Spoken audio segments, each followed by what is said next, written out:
Այսօր մենք կխոսենք օստեոխոնդրոզների մասին, որ իր մեկնաբանությունը ունի չինական բժշկության մեջ։ Ըստ չինական բժշկության օստեոխոնդրոզի պատճառ կարող են լինել էկզոգեն, էնդոգեն գործոնները եւ արտաքին վնասվածքները։ Էկզոգեն գործոններից են պաթոգեն քամու, սառի եւ խոնավության միաժամանակյա ներթափանցումը, որը առաջացնում է արյան եւ կենսական էներգիայի շրջանառության խանգարում մերիդիաններում։ Սա կարող է լինել քամու եւ ցրտի պայմաններում աշխատելու ժամանակ քրտնելուց, մրսելուց, երկար ժամանակ խոնավ պայմաններում ապրելուց կամ աշխատելուց։ Այս հիվանդների մոտ լինում է ծանրության, սառնության, ցավի, թմրելու զգացողություն տվյալ հատվածում, որը սրվում է վատ եղանակի ժամանակ եւ մեղմանում տաքացնելիս։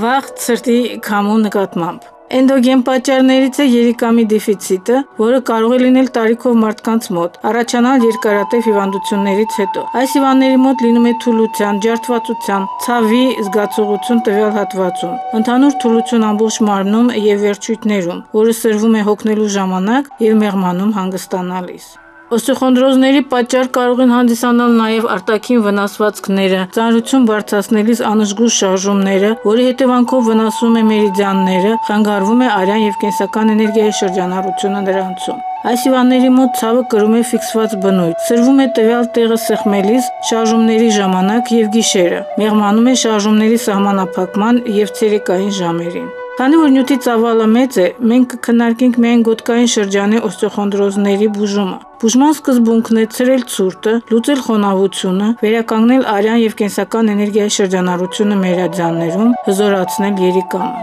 Դրա համար վերցնում ենք հետևյալ կետերը. Շնշու, միզապարկի մերիդիանի 23-րդ կետը, Յաոյանգուան, դու մերիդիանի 3-րդ կետը, Գուանյան, միզապարկի մերիդիանի 26-րդ կետը, Վեյջոն, միզապարկի մերիդիանի 40-րդ կետը։ Ասեղներից հետո մոքսայով տաքացնում, ապա բանկաներ ենք դնում շնշու կետում։ Ըստ սիմպտոմների կարելի է ավելացնել ուղեկցող կետեր, այն է ֆնֆու, դու մերիդիանի 16-րդ կետը, տաչանշու, միզապարկի մերիդիանի 25-րդ կետը, մինման, դու մերիդիանի 4-րդ կետը, ճշ,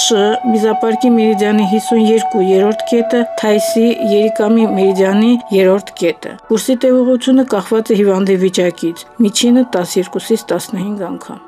Հաջորդ հաղորդման ժամանակ մենք կխոսենք անքնության մասին։